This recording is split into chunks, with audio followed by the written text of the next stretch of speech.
Culture जितना important रखता है, शिक्षा भी उतना इम्पोर्टेंट रखता है। आज इतने छोटे-छोटे बच्चों को आपने देखा, उनके लिए क्या कुछ आपको लगा?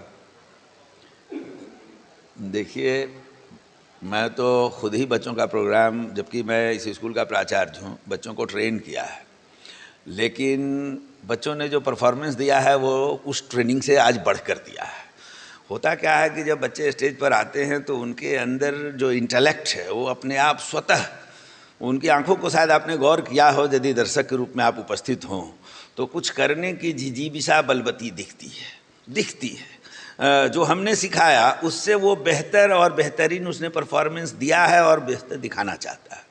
तो हर बच्चा अपने आप में जब नेसेंट है और उसको इस प्रकार का माहौल उभरने का दिया जाता है तो धीरे धीरे उसका कॉन्फिडेंस लेवल बढ़ता ही जाता है कि मैं भी कुछ कर सकता हूँ। दूसरा एक पहलू है कि आपने देखा होगा, हमने इसमें प्रोग्राम में एक इंक्लूसिव सिस्टम रखा है कि सारे बच्चे एक साथ आएँ। उससे क्या फ़र्क पड़ता है जो मैं समझता हूँ, कुछ बच्चे थोड़ा चपल होते हैं, कुछ शांत प्रकृति के होते हैं, तो दोनों की प्रकृति जब वो इंडिविजुअल होते हैं तो अलग अलग होता है, लेकिन जब ग्रुप में होते हैं तो ग्रुप की एक प्रकृति होती है। जो स्लो है वो फास्ट होना चाहता है, उसको देख करके वो सीखता भी है, करता भी है।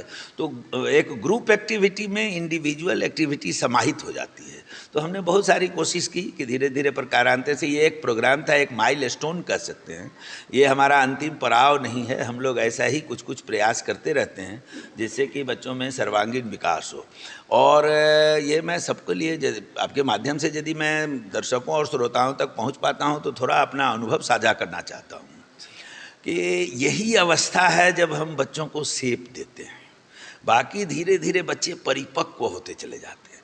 और इस अवस्था में या तो मैं शिक्षक के रूप में या कभी अभिभावक के रूप में यदि हमारी कोई कमी उनकी नर्चरिंग में रह जाती है तो कल फिर हम कर्ज करते हैं।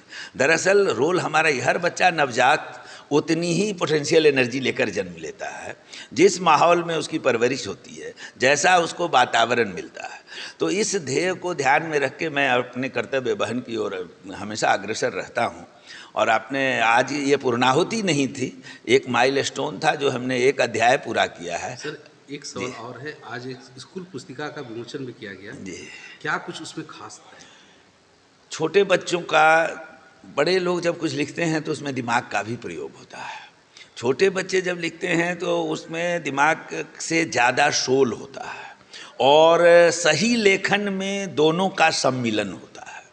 कभी मैं एक प्रश्न आपके माध्यम से इसको थोड़ा और विस्तार देता हूँ, आपको सोचने के लिए थोड़ा मजबूर करता हूँ। कवि और गीतकार में क्या फ़र्क है? गीतकार गीत बनाता है, उसमें दिमाग होता है, और कवि दिल से लिखता है, जो वो फील करता है। तो वो छोटे बच्चे जो लिखते हैं उसमें दिल की आवाज़ ज़्यादा होती है, दिमागी काम कम होता है। और जब हम परिपक्व होकर लिखते हैं तो दिल थोड़ा दब जाता है और दिमाग हावी हो जाता है। तो बच्चों ने अपने अपने स्वभाव के हिसाब से उसमें डाला है। उनको स्वतंत्रता दी गई है कि तुम्हारा इस पुस्तिका का निर्माण होना है और तुम इसमें जो अपना बेहतर स्वतंत्र भाव से, उससे उसका इंटेलेक्ट झलकता है और उसका झुकाव झलकता है कि वो किस फील्ड में जाना चाहता है, क्या लिखना चाहता है, कौन सा फ़ोटो वो पेस्ट करना चाहता है। कहीं से कट पेस्ट भी करता है तो बहुत सारे फ़ोटोज़ में वो कौन सा सेलेक्ट करता है। ये सब उसकी भावनाओं का प्रतिफल दिखता है और हम लोग उस दिशा में थोड़ा काम करते हैं कि वो यदि सही नहीं है तो कोशिश करते हैं मोल्ड भी करें, और यदि सही है तो उसको पूरा वातावरण, स्कूल एम्पल इन्वायरमेंट देता है कि उसको लेके वो आगे बढ़ सकता है। ध्येय तो है कि बच्चे अच्छा करें, और पूर्णाहुति कभी होती नहीं है। आप लोगों सबकी शुभकामना हो और दिन ब दिन हम इस सामाजिक कार्य को उत्तरोत्तर बढ़ाते रहें। धन्यवाद सर। कैसा अनुभव हुआ, क्या कुछ मन में लालसा आई? सबसे पहले तो अपना बचपन याद आया, और आज के बच्चों के सामने जो है पहले के मुकाबले बहुत चैलेंज है। पढ़ाई का प्रेशर है, परफॉर्मेंस का प्रेशर है, लेकिन उन सब के बीच में अभी बच्चे जितने कॉन्फिडेंट हैं, वो रिफ्लेक्शन है स्कूल का कि स्कूल ने बच्चों की पर्सनालिटी में कितना पॉजिटिवली इम्पैक्ट किया है। और जितने भी बच्चे थे सब ने पार्टिसिपेट किया और कॉन्फिडेंटली किया। स्पेशली छोटे छोटे बच्चे इसी क्लास के, सोचिए नर्सरी और प्रेप के बच्चों ने पूरे प्रोग्राम की एंकरिंग की, बहुत अच्छा लगा। और बच्चे तो वैसे भी मासूम फूल की तरह होते हैं, और बच्चों के जो कॉस्ट्यूम्स थे जितने, बहुत खूबसूरत थे। और बच्चों ने बहुत अच्छा परफॉर्म किया। We really enjoyed. शुक्रिया। Thank you sir. हाँ, ऐसा कार्यक्रम को क्या कहेंगे आप? देखिए, एजुकेशन का ओवरऑल मीनिंग है कि एक बच्चे का complete development as a personality, पूरा का पूरा विकास होना, जिसमें ना सिर्फ एकेडमिक्स, उसके को curricular and extra curricular activities का है।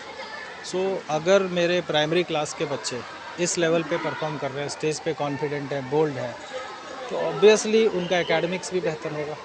सर, क्या आपको नहीं लगता कि सरकारी स्कूलों में भी ऐसे कल्चरल प्रोग्राम इवेंट जो है मतलब बेसिक एज से होना चाहिए? बिल्कुल, बिल्कुल होना चाहिए, और हो भी रहा है। हमारे जो भी स्कूल्स हैं वो अब इन चीज़ों में बढ़ चढ़ कर हिस्सा ले रहे हैं। जो रेसिडेंशियल स्कूल्स हैं, कस्तूरबा और रेजिडेंशियल ले रहे हैं, लेकिन नहीं, बाकी स्कूलों में भी है। आपको फाइंड आउट करने की ज़रूरत है, और आप आइए, मैं आपको ऐसे कई प्लेटफॉर्म्स दिखाऊंगा जहाँ पे हमारे स्कूल के बच्चे भी करिकुलर एक्स्ट्रा करिकुलर एक्टिविटी में बढ़ चढ़ कर हिस्सा ले रहे हैं और एज ए पर्सनालिटी वो इवॉल्व हो रहे हैं।